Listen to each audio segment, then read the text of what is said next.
irmãos, a paz do Senhor a todos. Quero cumprimentar meus companheiros, pastor Uriel, pastor Luciano, pastor Anderson, amém. A você, amém, que nos acompanha através desse canal. Com a paz do Senhor, seja muito bem-vindo, Deus abençoe. Nós estamos mais uma vez para tratarmos sobre as escolas bíblicas dominical, né? E dessa feita a lição de número 5, né? O reinado de Acasias. Eu quero aqui já te parabenizar por você ter até aqui nos acompanhado.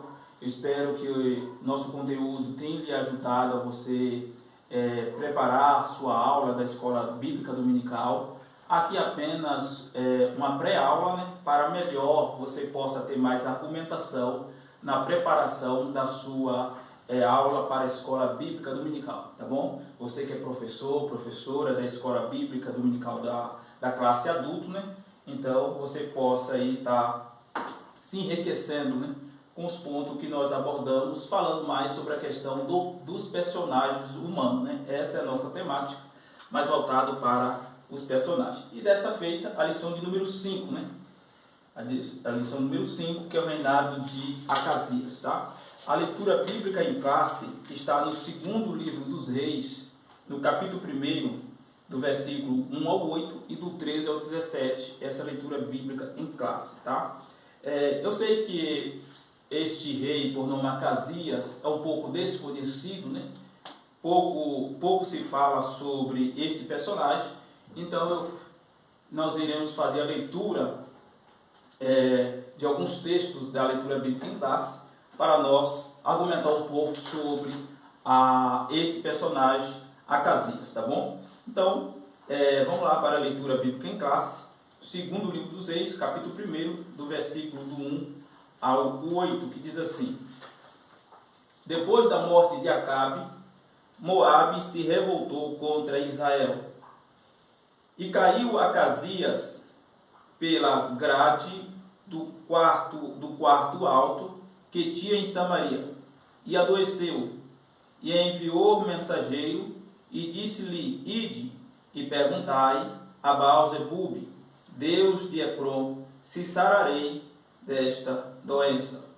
Mas o anjo do Senhor disse a Elias, o tisbita: Levanta-te, sobe para te encontrares com os mensageiros do rei de Samaria, e diz-lhe: Porventura não há Deus em Israel, para ires consultar a Baal-zebub, Deus de Ecrom?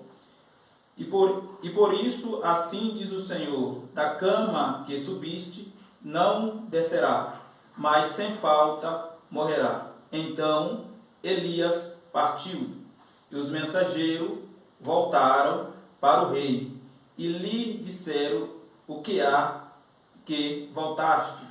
E eles lhe disseram: um homem nos saiu ao encontro, e nos disse: ide e voltai para o rei que vos mandou, dizendo-lhe: assim diz o Senhor: porventura não há Deus em Israel, para que mandes a consultar a Baal-zebub, Deus de Ecrom? Portanto, da cama que subistes, não descerá, mas sem falta morrerá. E ele lhes disse: qual era o traje do homem que vos veio ao encontro e vos falou estas palavras? E eles lhe disseram: era um homem vestido de pelos, com os ombros cingidos e com um cinto de couro. Então ele lhe disse: é Elias, o tisbita. Então nós vamos ficar aqui com essa leitura até o versículo 8. Meus queridos, antes de nós iniciarmos falando um pouco sobre este personagem Acasias, eu quero já te alertar para que você não confunda este Acasias com o Acasias do capítulo 8 do segundo livro dos Reis. No segundo livro dos Reis, capítulo 8, do versículo 24 ao 27, ali também tem um personagem por nome Acasias, porém não é o mesmo personagem, tá? O Acasias do capítulo 8, ele é neto de Josafá, né? E ele é sobrinho desse Acasias, tá? Ele é filho de Atalia. Atalia era irmão deste Acasias, que nós iremos comentarmos, tá? ambos filhos de Acabe. Então não é o mesmo personagem. E aquele do capítulo 8, ele foi rei de Judá, tá? E este aqui é rei de Israel. Pois bem, o nome Acasias significa o Senhor sustenta ou o Senhor tem sustentado. Quando nós olhamos para o nome de Acasias, já nos surge algumas indagações. Primeira indagação que nos surge com o significado do nome é: que Senhor é este? Porque Jezabel, nós sabemos quem foi Jezabel, e também Acabe. Mas será que Jezabel e Acabe colocaram o nome no filho primogênito para honrar o Senhor Deus de Israel? Porque o significado do seu nome é: o Senhor tem sustentado. Mas a pergunta é: que Senhor é este? Seria realmente o Deus criador dos céus e da terra? Ou seria Baal? Porque o nome Baal também significa Senhor, significa marido, significa dono, significa possuidor.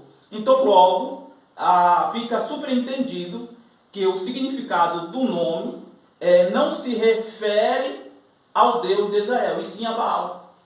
Pois o Baal também significa Senhor, tá? Então seria uma relevância que seja Baal e não Deus de Israel, tá? Porque fica evidente que Jezabel não ia colocar o nome do filho para honrar o Deus de Israel, dizendo que o Senhor tem sustentado. Mas seria muito provável que Jezabel usasse essa expressão para Baal, dizendo: Baal tem sustentado e não o Senhor, pois ambos, Baal também significa Senhor, tá? Meus irmãos, quando nós começamos a estudar alguns pontos da vida deste homem por nome Acasias, sendo ele o primogênito de Acabe com Jezabel, nós vamos ver que ele poderia fazer tudo diferente.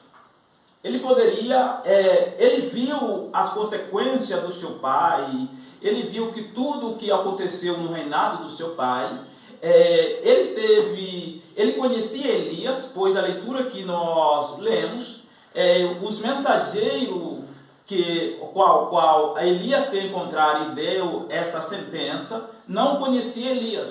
Mas quando esses mensageiros descreveram para Acasias quem era aquele homem daquela profecia, ele reconheceu pelas as vestimentas de Elias, ele reconheceu quem era Elias. Então, bem provável que ele saberia todo o ocorrido no reinado do seu pai, ele poderia fazê-lo totalmente diferente. Mas, ao invés disso, ele preferiu seguir os caminhos do seu pai, ou pior do que o seu pai, ali, exatamente com a sua idolatria. Ele foi muito mais além na sua idolatria, e ele vai exatamente quando o seu pai morre, nós sabemos aí que o Acabe vem a falecer, e aí ele se assenta no trono, sendo ele o primogênito, e aí que antes Moabe pagava tributo para Israel, mas quando Acabe morre, os moabitas acham por bem se revoltar para que não pagasse mais tributo, E aí é nesse período aí que ele vai cair sobre o terraço da sua casa, ali no palácio em Samaria, e ali ele vai ficar ferido, E nesse episódio, dessa queda, desse ferimento, ele então acha por bem mandar mensageiro para consultar a um Baal Zebub, ao deus do Zepron, sobre se realmente sararia. Aqui nós poderíamos tirar daqui algumas conjecturas, por que ele preferiu mandar esses mensageiros para Ecrom. Será que ele não queria que Israel soubesse que ele estava gravemente ferido? Algumas conjecturas que dá para a gente tirar daqui. Por mais que nós não entraremos nessas conjecturas, mas daria para a gente fazer algumas conjecturas. Ou por que ele enviaria mensageiro lá para as terras dos filisteus, para ali saber se realmente sararia daquelas feridas que ele estava ali por causa da queda, tá? Então, nós vemos também, interessante frisar aqui, que o nome desse Deus, que significa Baal, é príncipe, porém, fica superentendido que os cronistas, né, os rabinos depois mudaram o sentido da palavra para um sentido mais de zombaria, né, chamado Zebub, que significa Senhor das moscas, né, e não Baal, o Senhor príncipe, tá? Mas o primeiro ponto que nós vemos na leitura que nós lemos do versículo 2, versículo 4, que ele é exatamente um rei totalmente idólatra, né? Idólatra na sua essência aí. Ele não vai se conter com os deuses, né, os Baals que tinha ali no seu território, mas ele vai exatamente procurar lá na terra dos filisteus. Talvez alguém esteja perguntando, senhores, mas Elias, no Monte Carmelo, naquele episódio, ele vai exatamente matar os profetas de Baal e todos, mas será que havia profetas de Baal naqueles dias? Sim, pois na guerra que o rei Acabe foi ferido, no capítulo 22, primeiro livro dos reis, vai dizer que Acabe tinha à sua disposição 400 profetas. Está no capítulo 22.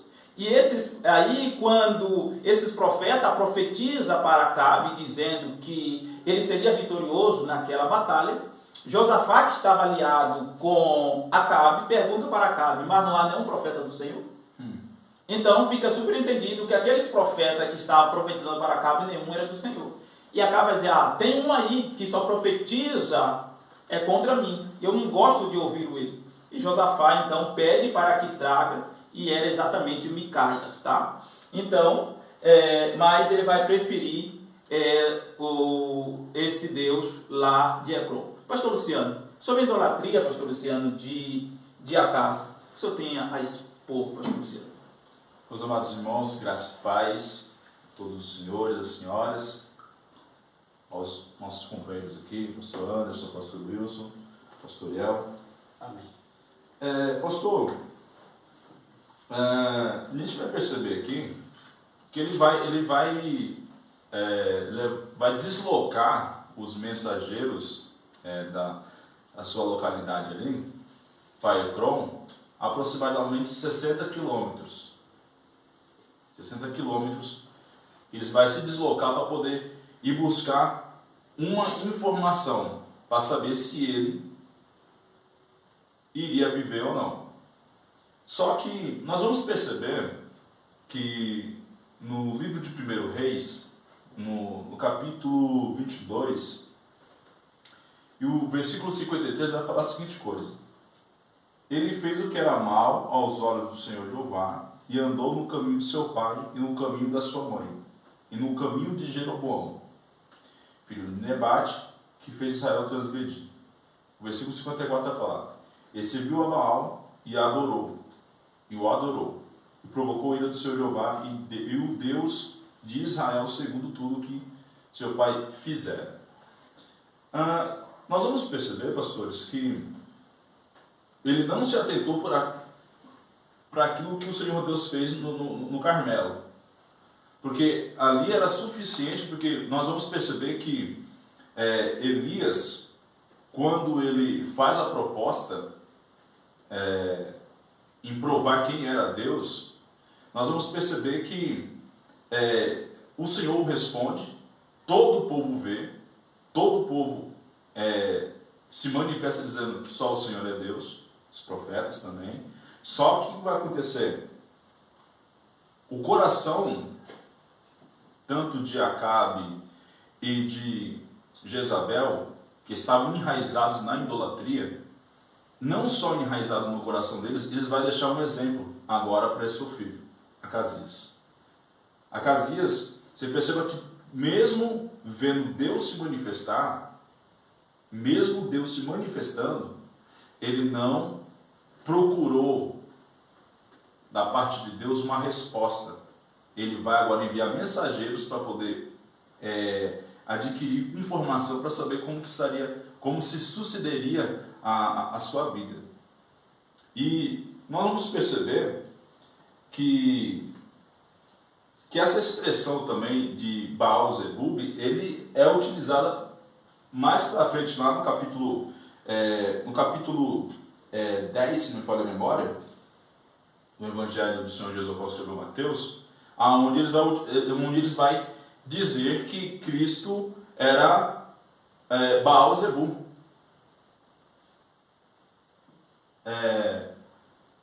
Dizendo que Jesus ele era príncipe. Mas por que eu estou fazendo essa pontuação? Porque, meus amados irmãos, perceba que a questão da idolatria, que estava enraizada na vida deste homem, Acasias, ela só veio por causa que não houve ensinamento. E outra, como que os pais, idólatras, como Acabe e Jezabel, iriam ensinar algo a respeito da parte de Deus? Mesmo sabendo Acabe que ele era da tribo de Judá, conhecia os preceitos, os mandamentos do Senhor, mesmo assim ele não ensinou o seu filho a andar segundo a lei do Senhor, e sim as suas idolatrias. Eu quero abrir um aspas aqui, que às vezes possa ser que você fale: pastor, eu não, graças a Deus que eu não tenho essa questão de idolatria. Irmãos, a gente tem que tomar cuidado, porque às vezes aquilo que às vezes nos nossos próprios olhos a gente fala que não é, mas é idolatria. Uma das coisas que a gente percebe muito, as pessoas consultando horóscopo. Meu Deus. A gente percebe as pessoas, a gente está falando de crente, consultando horóscopo. Vamos ver o dia da manhã, como que vai ser o dia da manhã, vamos consultar o horóscopo. Queridos, aparentemente não tem nada a ver, mas tem tudo a ver, querido. A palavra de Deus fala que nós não devemos se preocupar com o dia da manhã, porque o dia da manhã pertence ao Senhor. Então, existem alguns pormenores na nossa vida que a gente tem que tomar cuidado e também não levar isso adiante no meio da nossa família. Que tem crente que tem essa é um dos pontos, esses pormenores, pastor Wilson. O João Calvino já dizia, o coração do homem é uma fábrica de ídolos. Então, hoje nós vemos a questão da idolatria hoje, ela está tão terrível no meio da igreja como nunca houve na história da igreja. Hoje nós vemos uma tendência da idolatria muito grande. Hoje, pessoas adorando seus animais de estimação, como não tem igual. Quantos crentes que adoram a sua calopsita? Eu não vou falar nem do cachorro, do gato. Então, nós temos que ter cuidado com essas coisas, temos que ter certo controle, um cuidado, saber exatamente porque o que é idolatria? Idolatria não é somente se prostrar diante de uma imagem, não. Idolatria é qualquer coisa que venha tomar o lugar de Deus ou venha ser exatamente em nosso coração uma disputa. O nosso coração ficar disputado entre Deus ou aquele objeto, aquela coisa, seja esposa, filho, cachorro, calopsita, carro, moto, jegue, sei lá o que for. Qualquer coisa que venha disputar o nosso coração com Deus, este objeto já é instrumento de idolatria, já se torna um ídolo em nosso coração. Então nós temos que ter muito cuidado concernente a isso, saber exatamente, eu posso amar algo, mas eu não posso fazer daquele algo que eu amo se tornar um ídolo para mim. Eu não posso colocar o meu coração dividido entre Deus e aquele item. Pode ser pessoas, possa ser lugares, coisas, animais, seja lá o que for, nada pode lutar com o meu coração concernente a Deus. Então, nós vemos muita gente, por falta de estrutura ou conhecimento, e aí as pessoas acabam aí dividindo o seu coração, a adoração aí com Deus aí, e Deus não aceita isso. Aí já se torna uma pessoa, já tem um ídolo no seu coração. E hoje nós temos aí, infelizmente, muitos crentes, muitos professores da escola dominical dando aula, falando sobre idolatria, mas seus corações estão cheios de ídolos, tá? tome cuidado, nós tomamos cuidado, nós vemos aí os exemplos bíblicos, a consequência sobre a questão da idolatria, né? Terrível, nem só no Antigo Testamento, mas o Novo Testamento tem várias recomendações concernentes à idolatria. O apóstolo Paulo trata isto severamente na sua primeira carta aos Coríntios, capítulo 8, depois no capítulo 10, e várias outras cartas também ele fala concernente à idolatria, tá? E nós temos que ter muito cuidado concernente a isso, tá? Outro ponto que nós, dentro da leitura que ora nós fizemos, também outro ponto que nós vemos na vida deste rapaz, né? Deste rapaz que morreu sem deixar filhos, né? Este Acasias, é exatamente o orgulho. O orgulho é algo que está muito patente na vida deste rapaz, né? Mas o que é orgulho, né? Orgulho é exatamente uma atitude de alta exaltação, né? Com seu conceito de superioridade, pisando arrogantemente sobre os outros, né? Em sua independência espiritual, rebelando-se contra Deus com a sua suposta autossuficiência, né? Então, e nós vemos no capítulo do versículo 5 ao versículo 12, nós vemos todo isto na vida deste rapaz, né? A atitude de alta exaltação, o conceito de superioridade, sendo totalmente arrogante, né? Porque quando nós lemos os versículos seguintes, nós vamos perceber que quando ele recebe aqueles mensageiros que regressaram e vai receber exatamente as profecias que ali Elias entregara àqueles mensageiros, que ele pergunta quem foi, os mensageiros descreveram quem foi o homem que lhe entregou a profecia, e pelas vestes ele vai saber quem era, porque ele conhecia Elias, bem provável que eles, porque o acontecimento do Monte Carmelo fazia 10 anos. Tinha estudado. Então, ele era exatamente aí, vamos dizer, um adolescente, então conhecia aí exatamente Elias. Pelas vestimentas, ele identificou quem era o que ele entregou a profecia. E aí, ele vai exatamente tomar uma atitude de mandar ali um general com 50 soldados para trazer Elias. Mas qual era a ideia? Nós temos aqui duas ideias possíveis do que ele queria fazer com Elias. Primeiro seria exatamente matar Elias ou prender Elias.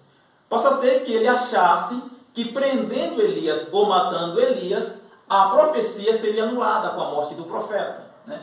Essa é uma das linhas que poderia ser que ele fizesse isso, mas nós conhecemos todo o episódio, que quando aquele primeiro comandante chega com seus 50, também arrogante, o primeiro comandante, assim como o segundo, né?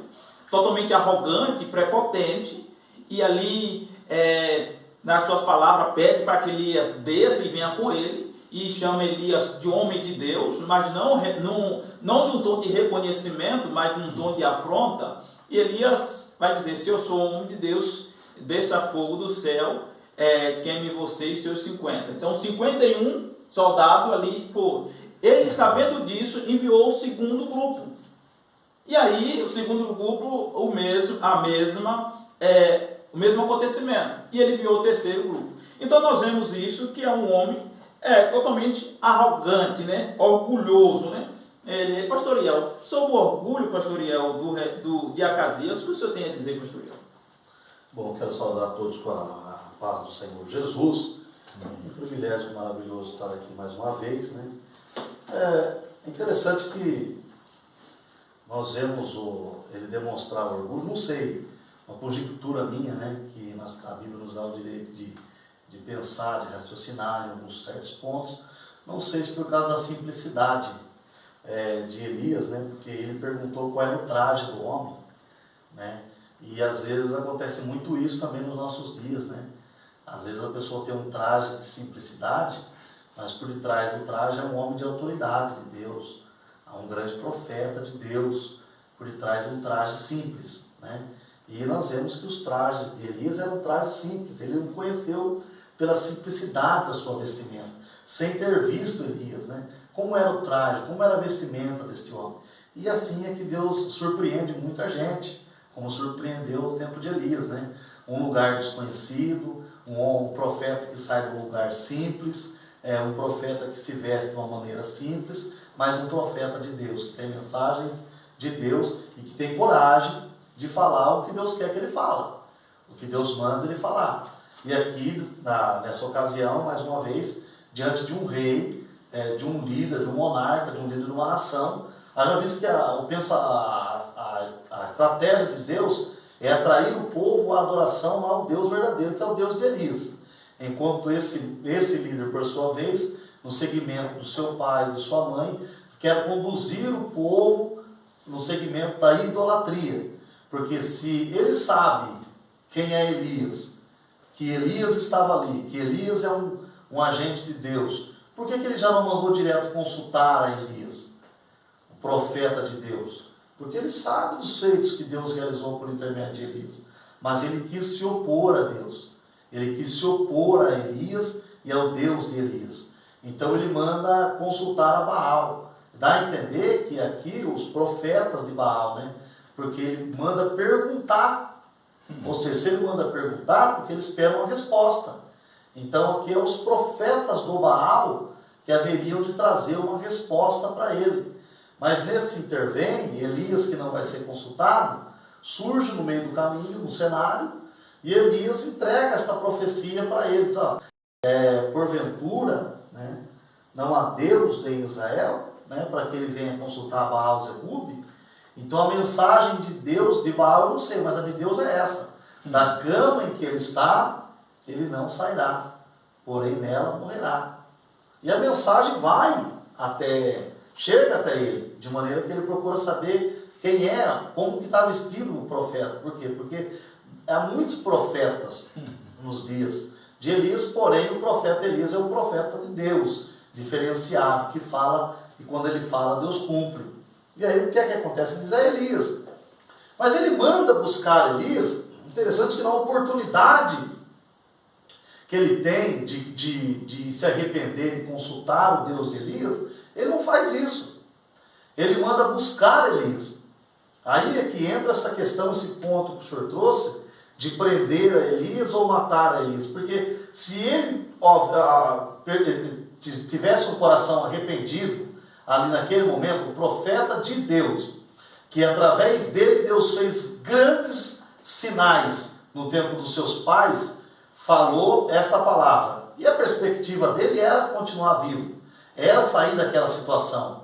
Porém, o orgulho não deixou. O orgulho tem segurado muita gente. O orgulho tem mantido muita gente numa situação horrível, terrível, na situação decadente. Alguns não estão coxos, enfermos fisicamente, mas por causa do orgulho estão enfermos emocionalmente, irmãos. Por causa do orgulho estão enfermos espiritualmente. Então o orgulho é uma enfermidade que afeta o homem no espírito, na alma, fisicamente, emocionalmente. Não dê lugar ao orgulho. Agora o que nós vamos ver aqui? Através desse orgulho, ele manda buscar Elias. Como se Elias fosse se submeter mais a ele do que a Deus, ao Deus que ele servia. E Elias é o profeta que ele só faz o que Deus manda ele fazer. E aí o que acontece? Quando ele manda buscar, nós vamos ver aqui no versículo de número 9, que então enviou um capitão de 50 e subindo a ele, porque ele estava sentado no cume do monte, e veja que Elias não fugiu, né? Interessante que da outra vez ele vai se esconder no viveiro de Querite. Ele vai para Sarepta, mas agora não, agora Elias profetiza e fica ali, na expectativa de ver o que vai acontecer. Porque agora Deus não mandou ele para lugar nenhum. Então ele vai ficar exatamente ali. E aí disse-lhe, homem de Deus, o rei desce. Se realmente ele havia o reconhecido como homem de Deus, por que ele já não o chamou de primeira instância? Aqui acontece aquilo que vem acontecendo nos dias em que nós estamos vivendo. Muitas das vezes, as pessoas, entre aspas, elas chamam alguém com o nome de elogio, mas por detrás das suas palavras não há uma verdade. Há uma inverdade por detrás dessas palavras. E é o que nós estamos vendo aqui. Não há uma verdade por detrás dessas palavras. E olha o que ele diz: o homem de Deus desce. Né? A primeira instância ele diz: o homem de Deus desce. Como Deus não mandou ele descer, quem está mandando ele descer aqui é o capitão com 50 e por intermédio do rei pagão. Elias não desce. Aí Elias diz assim: se eu sou homem de Deus, como você está dizendo que eu sou homem de Deus, então que desça fogo do céu e consuma a ti e aos teus 50. É uma irritação de Elias? É um orgulho de Elias? É um sentimento pessoal de Elias? Não, hipótese alguma. É uma forma de demonstração do juízo de Deus. É uma forma de demonstração da correção divina.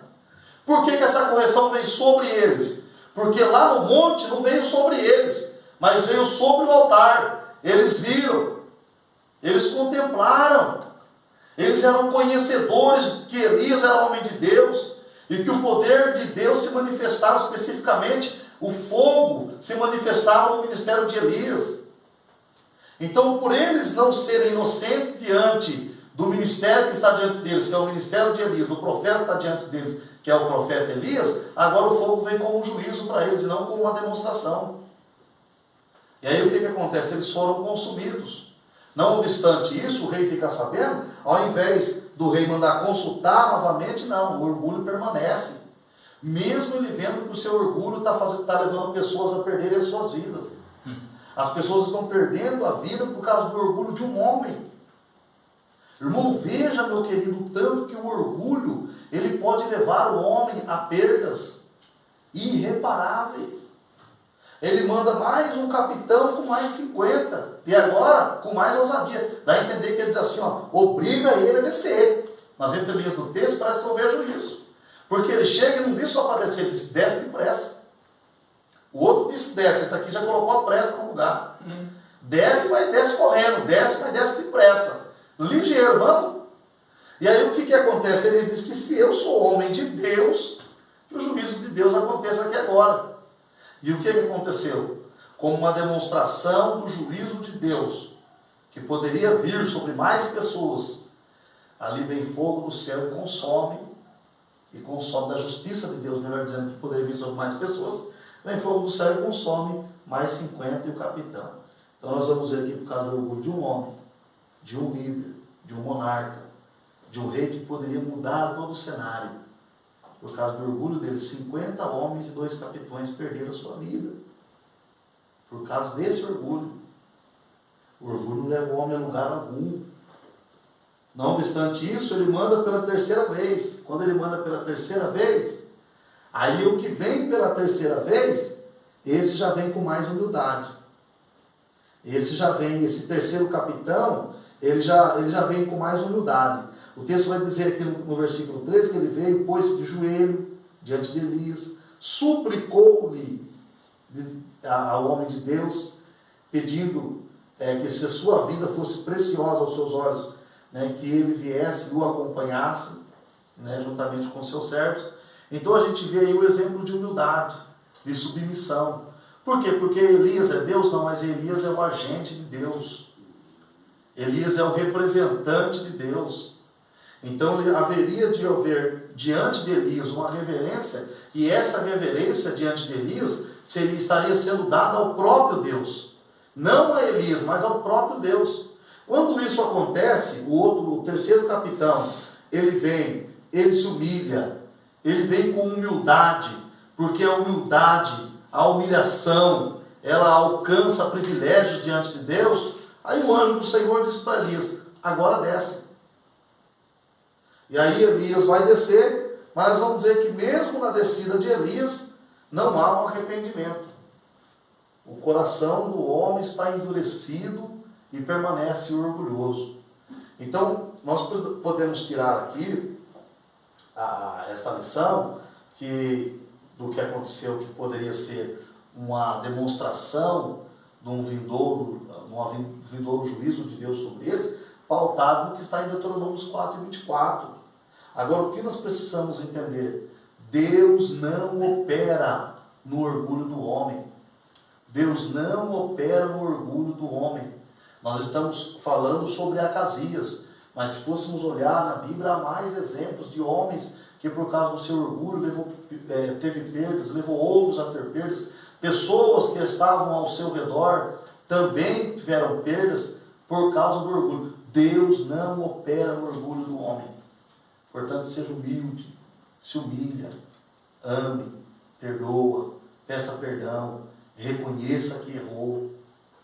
E Deus, através do seu reconhecimento, da sua humildade, da sua humilhação, vai reverter a sua situação, vai glorificar o nome dele sobre a sua vida. Acasias nos vem como um exemplo de que Deus não opera no orgulho do homem, mas por outro lado, Deus dá uma oportunidade ao homem de se arrepender do seu orgulho, de reverter a situação.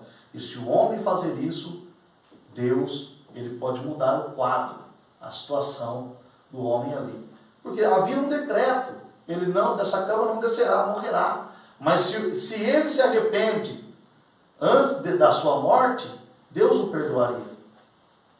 Porque não há um coração arrependido que Deus não perdoe. Porém, ele preferiu permanecer no orgulho. Foi esse o grande detalhe que o levou à morte. Os irmãos, e hoje que a gente vê de obreiros orgulhosos, né? Os irmãos, a posição ministerial que Deus colocou à nossa disposição, nas nossas mãos, não é para nós nos sentirmos melhor do que ninguém, não. É para nós ajudar. O texto de Paulo aos irmãos de Efésios vai dizer que os ministérios que Deus confiou a cada um de nós, é para o crescimento da igreja. Então não é para nós nos orgulharmos com a posição ministerial que Deus nos deu, ou algum dom que Deus te confiou, que Deus nos confiou, nos sentirmos superiores, né?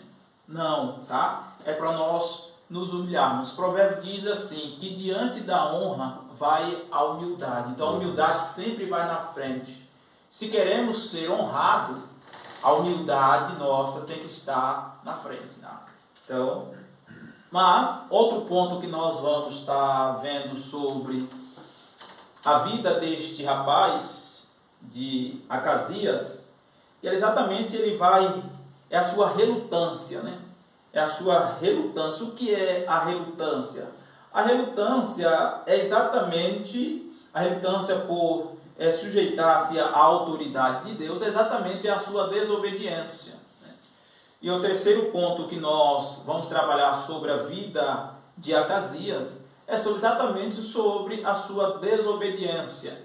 Pois, quando Deus, através de Elias, lhe entregou aquela profecia de juízo, que nem o nosso companheiro pastorial aqui já mencionou, se ele realmente se arrependesse, com certeza Deus o perdoaria. Deus o perdoaria, ele teria ali exatamente um reinado diferenciado do que os seus antecessores. Porém, ele não se arrependeu. Ao contrário disso, ele preferiu continuar na sua posição de orgulho e relutar contra Deus, relutar por não sujeitar-se à autoridade de Deus. E aí, pastorando, sobre a questão da desobediência de Acasias, pastorando, o que o senhor tem a nos dizer, pastorando? Meus queridos, a paz do Senhor, a paz do Senhor aos ouvintes, aos irmãos, às irmãs. Louvo a Deus por esta oportunidade, a aula muito boa. E aproveitando um gancho dos senhores, a qual os senhores têm comentado, eu quero estar aqui dando um pequeno destaque. É interessante observar a situação, que parece que o povo, ou até esses 2 capitães e esses 100 homens, que estavam sujeitos aos 2 capitães, parece que eles haviam se esquecido das lições que tiveram lá no Monte Carmelo, onde que a Bíblia fala que caiu o fogo do Senhor e consumiu o holocausto e tudo ali que havia. Parece que eles se esqueceram. Por quê? Porque nós vamos observar que esses dois julgamentos que o Senhor trouxe nesses dois capitães e nesses 100 homens, trazer à memória novamente que o Deus de Israel é um Deus que é um fogo consumidor.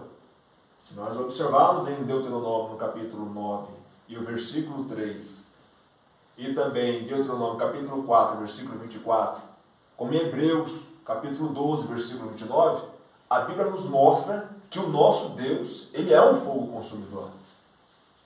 Que Deus é um Deus que é fogo que o consome. Quando nós olhamos para esta situação, como o senhor estava falando a respeito do orgulho, observa que Acasias teve a prepotência, a coragem de mandar o segundo batalhão dele novamente para ser praticamente sacrificado. Porque se na primeira vez que ele mandou, ele teve a resposta do homem de Deus que consumiu o seu capitão e 50 homens, ele ousadamente envia mais. E com a mesma arrogância, com a mesma prepotência do rei. Na mesma, como se fosse assim, na mesma pessoa do rei. No mesmo orgulho. A se dirigir a palavra a Elias, nós temos que entender que a autoridade espiritual, a autoridade maior ali, não é o rei. A autoridade maior ali é o profeta. A autoridade espiritual é Elias. Ao se dirigir a Elias, da maneira que eles estavam se dirigindo, estava afrontando o próprio Deus. Não reconhecendo o servo de Deus, a autoridade espiritual que estava ali no momento. Claro, e com certeza, provavelmente queria que fosse para que acontecesse isto. Por quê? Já que Acasias já estava condenado à morte, pela profecia, que é assim que ele entendia, né, que Elias foi o causador da morte dele, que será, né, o causador da morte dele, então manda trazê-lo provavelmente para querer contra a sua vida. Já que eu estou condenado, também eu levo Elias junto. Já que eu estou condenado, eu vou levar o profeta junto comigo. Então, a desobediência dele nessa questão é não reconhecer a autoridade espiritual que estava ali naquele momento. A ousadia dele de enviar. E enviou novamente uma terceira tropa de soldados com um capitão ali para trazer Elias. Só que é interessante que esse não vai na mesma prepotência do que os outros, que estavam na mesma prepotência do rei. Ele vai agora como um humilde servo, se ajoelha, se prostra e pede ao homem de Deus que tenha misericórdia da sua vida e dos demais que estão com ele. Irmãos, se nós formos olhar, vamos lá, ministerialmente, no lado eclesiástico nos dias de hoje, quantas pessoas que não estão na mesma prepotência, não respeitando os seus líderes espirituais, Meu Deus, não respeitando os seus pastores, só porque recebeu um pouco de poder, né? Recebeu aí, foi ao diaconato, ao presbitério, ao evangelista, né? Ou porque está dirigindo uma congregação, né? Não sei, qualquer coisa que vocês queiram imaginar, mas vamos pensar nesse sentido. A pessoa não reconhece mais que há uma autoridade espiritual sobre ele. Não consegue mais ser submisso e obedecer, prefere viver na desobediência. Não consegue mais comunicar ao seu pastor: pastor, eu posso congregar em tal lugar, pastor, eu estarei pregando em tal lugar. Pessoas que não conseguem estar no culto de Santa Ceia. meu Deus. Porque quer ir pregar em tal lugar. Não frequenta culto de ensino porque prefere estar pregando em tal lugar e o pastor nem sabe para onde está. E se diz ser obreiro. É a mesma qualidade, é a mesma situação que nós vamos observar, que não consegue obedecer, não consegue ser submisso, não consegue reconhecer a autoridade espiritual que está ali naquele momento. Né? E isto leva ao quê? A decadência. Porque Deus, Ele não trabalha dessa maneira. Deus, Ele não age dessa maneira, dessa desordem. Deus, Ele respeita a hierarquia. Deus, Ele respeita ali o homem a qual Ele colocou ali, que está representando Ele ali naquela igreja, que está representando Ele ali naquele lugar. Então nós devemos tomar muito cuidado a respeito disso. Nós devemos saber demonstrar a sabedoria, demonstrar a humildade como essa terceira tropa, que não veio na mesma situação que veio os outros, na mesma arrogância do rei. Porque se tivesse vindo, não tivesse reconhecido a autoridade ali, teria morrido também. É por isso que Deus falou a Elias, agora desce, vai com este.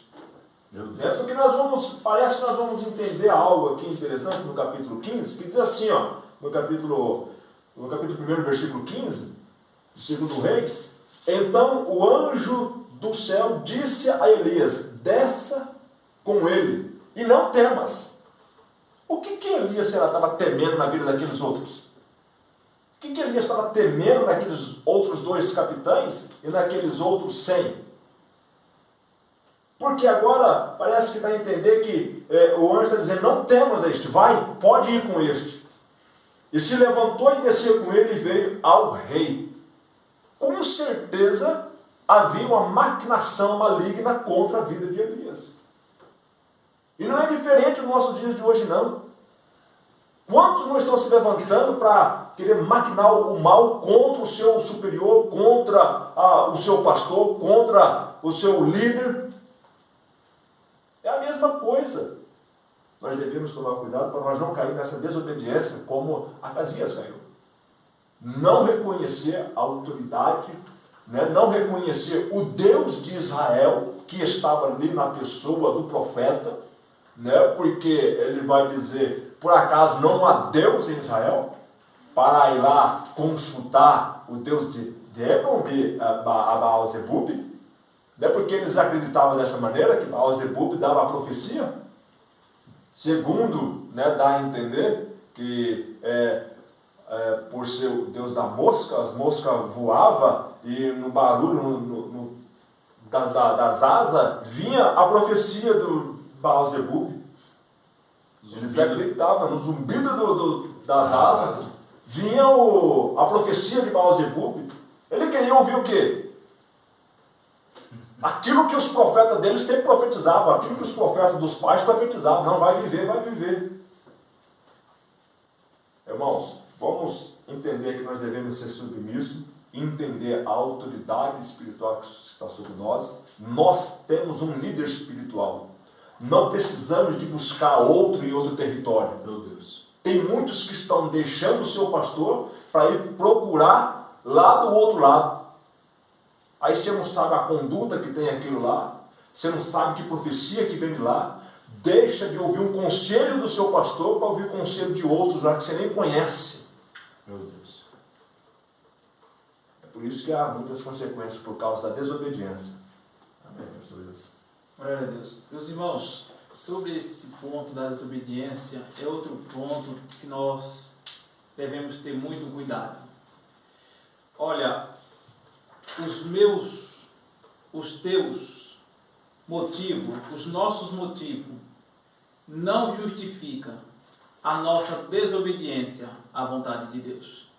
Se a vontade de Deus para a sua vida, o seu ministério seja uma, e você tem alguns motivos, algumas escolhas, saiba que esses motivos, saiba que essas escolhas, ela não justifica a sua desobediência à vontade de Deus. Nós temos que ter muito cuidado, porque hoje nós vivemos na era do achismo. Né? Na era do achismo, eu acho para lá, eu acho para cá, e Deus não trabalha com essa questão do achismo, tá? Por exemplo, a Bíblia não trabalha com achismo, tá?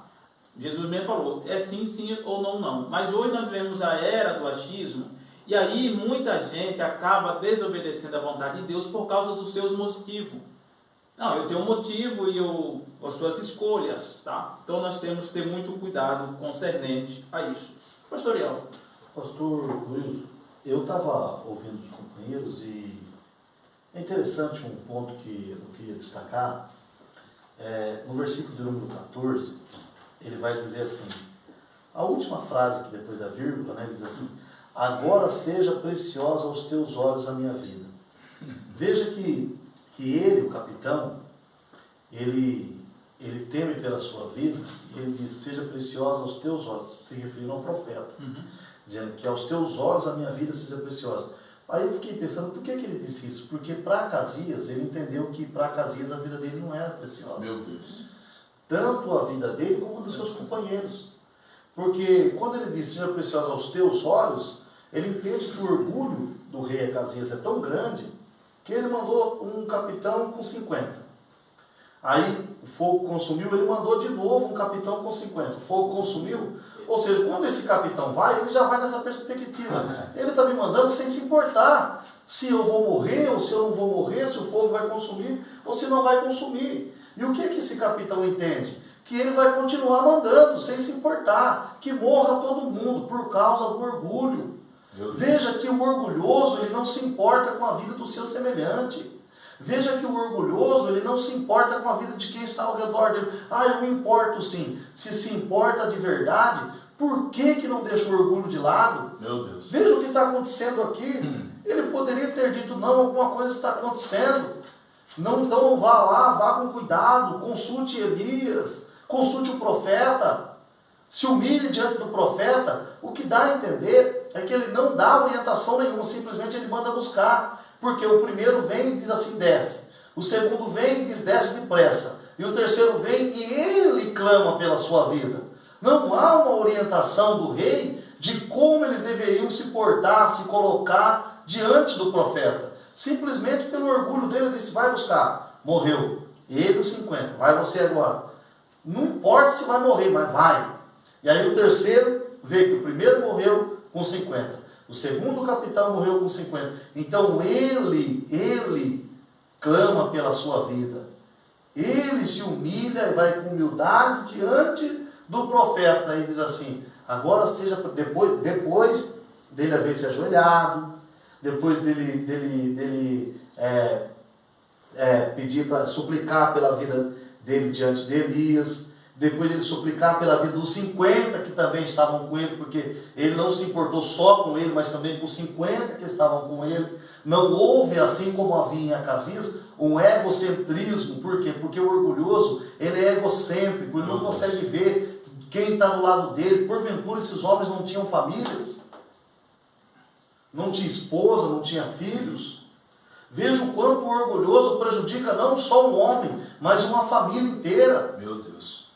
Agora, a humildade, ao oposto de Acasias, está no seu terceiro capitão, que clama por ele e não só por ele, como por aqueles que estavam com ele também, pela vida deles, porque ele viu que para Acasias, por causa do orgulho, a vida deles não era preciosa. Meu Deus. A vida deles passou a ser preciosa para Elias, porque eles reconheceram o valor da vida, a importância da vida, e reconheceram na vida de Elias o Deus de Elias.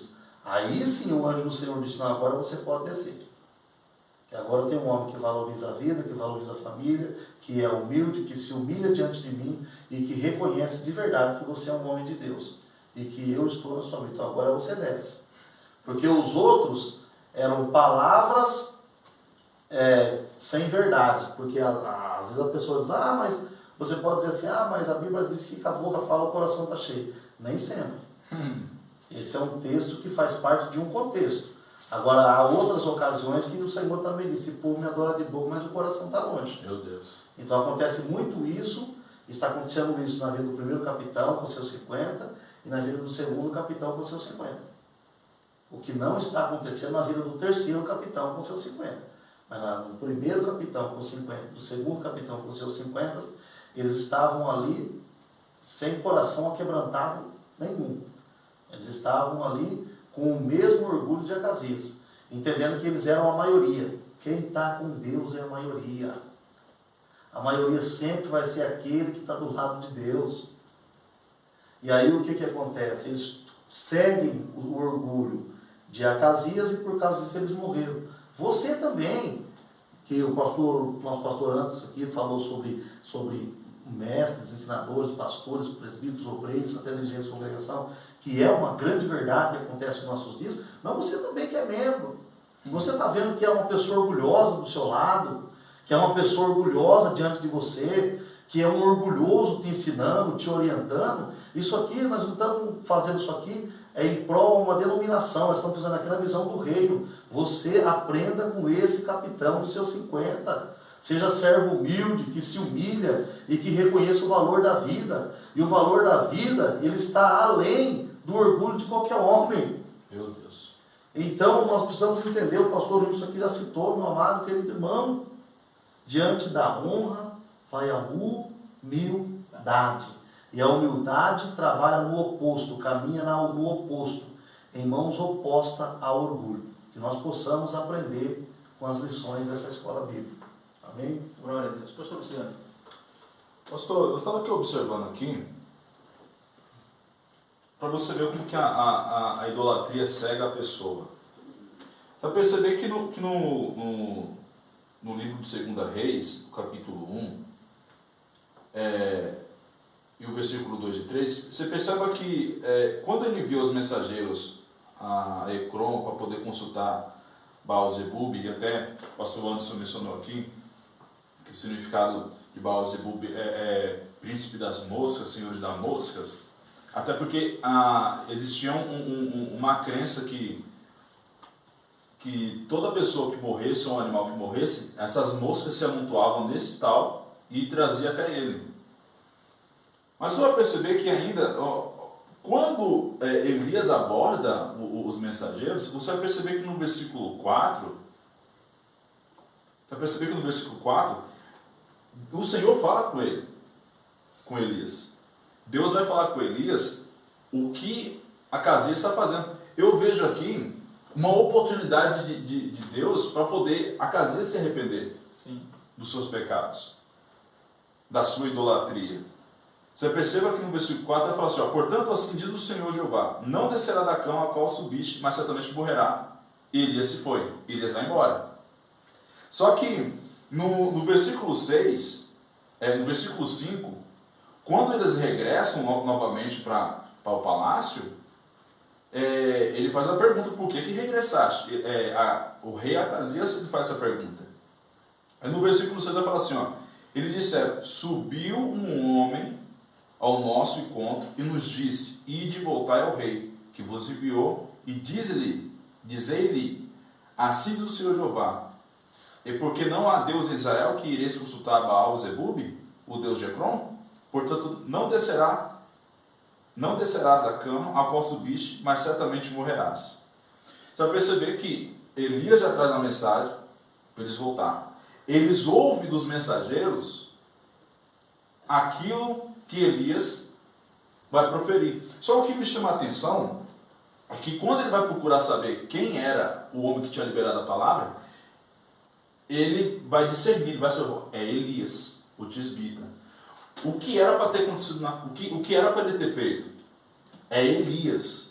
É um homem que está diante de Deus e o que ele fala, Deus assina embaixo. Deus é com ele. Então o que era para ele ter feito? Ele ter se arrependido. Só que aí ele vai mandar as três etapas dos soldados. Quando ele vai chegar, até anotei aqui no versículo 16, ele vai falar assim, ele lhes disse, assim diz o Senhor Jeová, porquanto enviasse mensageiros para consultar Baal-Zebub, o Deus de Ecrom, como se não houvesse Deus em Israel, para buscar a sua palavra, não descerá da cama a qual subiste, mas certamente morrerás. O versículo 17 vai falar que ele morre. Qual o ensinamento que nós tiramos aqui? Irmãos, perceba que por 3 vezes é mencionado a palavra que Elias profere. Certamente ele vai morrer. E pegando o gancho aqui dos nossos pastores aqui, o teu pastor, o teu líder, espiritual, que está na direção de Deus, ele tem uma palavra de Deus sobre a sua vida. Não vai querer pegar outros atalhos, não vai querer pegar outros caminhos. Porque Deus o concedeu a essa oportunidade, essa autoridade de estar na frente, cuidando de uma igreja, e para poder liberar uma palavra sobre a sua vida. Os que tais têm um compromisso com Deus.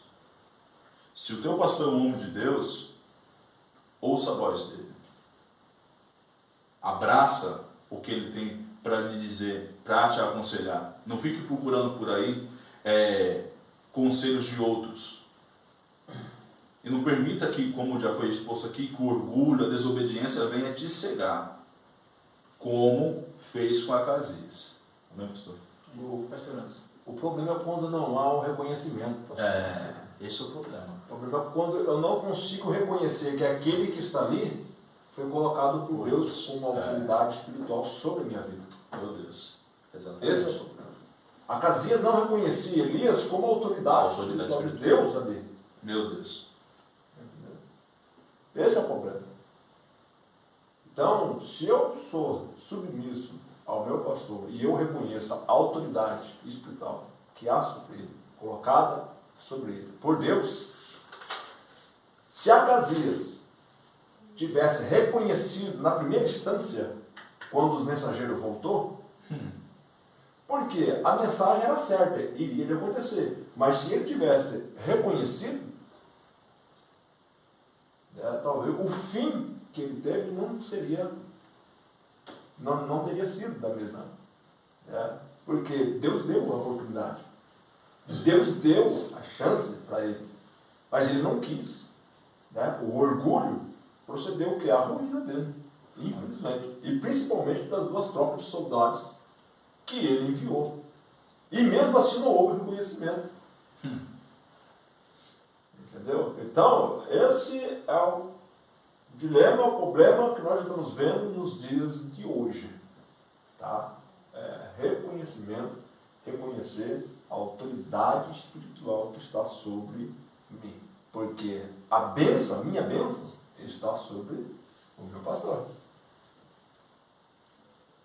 A tua bênção está sobre o seu pastor, não está sobre o outro lá não.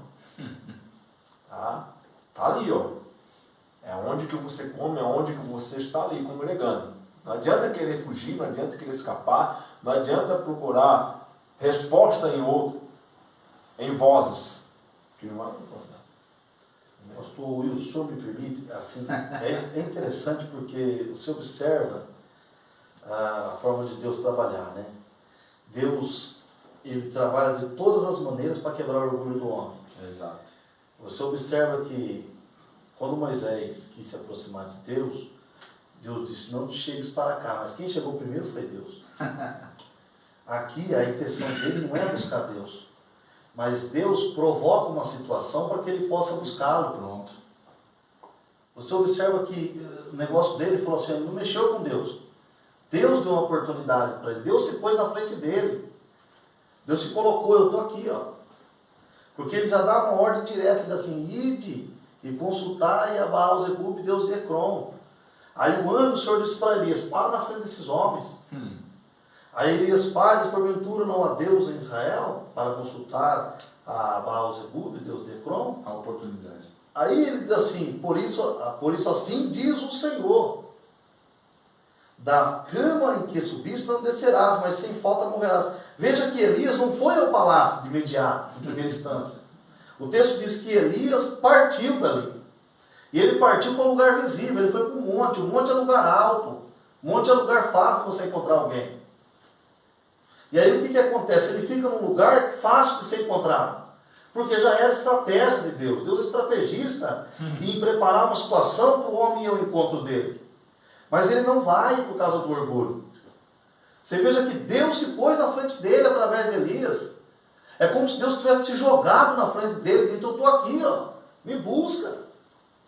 Se você me buscar, eu vou fazer. Porventura não é isso que Deus tem dito? Agora, por que entra o orgulho no coração de alguns líderes? Porque eles também não querem buscar Deus. Eles não querem ler a Bíblia, eles não querem orar a Deus. Aí quando chega um obreiro que tem graça, que tem Bíblia, que tem conhecimento, Aí ele deixa o orgulho, quem manda aqui sou eu, cabeça aqui é eu, o chefe aqui é eu. Meu Deus. Felizmente. Infelizmente a grande realidade é essa. E o orgulho tapa os olhos dos homens. Por incrível que pareça, eu me lembro, para encerrar aqui a minha participação, eu me lembro de uma vez que eu ouvi um pastor experientíssimo falar de um pregador, que ele fora convidado para pregar numa igreja. Ele disse assim, não, onde eu abrir eu prego. Lá não vou nem ler a Bíblia para mim poder pregar, não vou nem orar. Lá onde eu abrir eu prego. E Deus não trabalha assim. Meu Deus. Nós temos que valorizar desde o menor ao maior, do maior ao menor. Se uma alma é importante para Deus, uma alma vale mais do que o mundo inteiro perdido.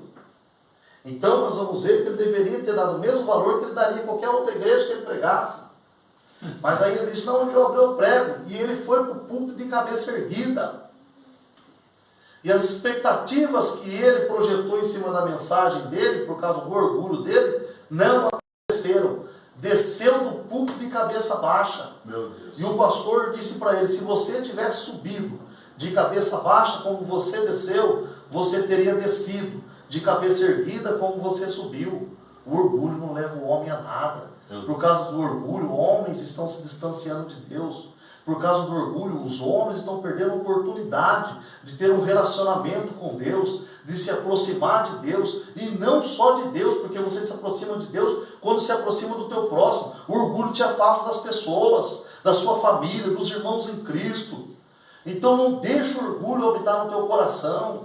Não deixe o orgulho trabalhar no teu coração, ganhar terreno no teu coração, não. Aprenda com as lições de Acasias. Hoje Deus está se jogando diante de você, no teu caminho, através dessa escola, dessa pré-aula da escola bíblica. É como se Deus estivesse se lançando diante de ti, dizendo assim, eu estou aqui para te dar uma oportunidade, eu estou aqui para te ajudar, eu estou aqui para te perdoar, eu estou aqui para mudar esse cenário, mas você precisa entender que o orgulho atrapalha. Não deixe o orgulho, como Acasias deixou, te atrapalhar, não. Aproveite essa oportunidade que Deus, através dessa aula, está se lançando diante de ti, e busca Deus, se aproxima de Deus, e por intermédio dessa aproximação do teu próximo, do teu ente querido, ame, perdoe, libera o perdão, peça perdão, viva em comunhão uns com os outros, viva a alegria de servir a Deus, a alegria da salvação. Mas isso tudo só acontece na vida de quem não tem um orgulho predominando no seu ser. Que essa lição sirva para te ajudar em alguma área. Eu encerro minha participação aqui, pastor. Glória a Deus. Meus amados, nós vemos aí o reinado de Acasias, um reinado curto, né? Aproximadamente 2 anos, né? Mas marcado fortemente pela idolatria, pelo orgulho e a desobediência, né? Que possamos aprendê-lo aí com isso aí. Meus amados, quero aqui agradecer a participação dos meus companheiros, pastor Anderson, pastor Luciano, pastor Biel, Deus abençoe. Amém. A você que já segue neste canal, eu peço, por favor, em nome de Jesus, nos ajude a compartilhando, curtindo, se inscrevendo, para que outros professores também tenham acesso a esse conteúdo, tá? Não queira só para você, tá bom? Não queira esse conteúdo só para você, mas nós sabemos que tem muitos professores e muitas professoras da escola bíblica dominical que eles precisam deste conteúdo para preparar as suas aulas. Então eu peço que você compartilhe nos grupos do WhatsApp aí da sua igreja, da sua família, se inscreva, curta aí, deixe o seu like para que outros professores tenham acesso a esse ensinamento, a essas orientações aqui, para preparar a sua aula. Então, por favor, não fique só para você, tá? Então, Deus abençoe em Cristo Jesus, boa aula, que você venha aí preparar a sua aula e tenha uma aula abençoadíssima em nome de Jesus. Deus abençoe, a paz do Senhor. A paz do Senhor, Deus abençoe.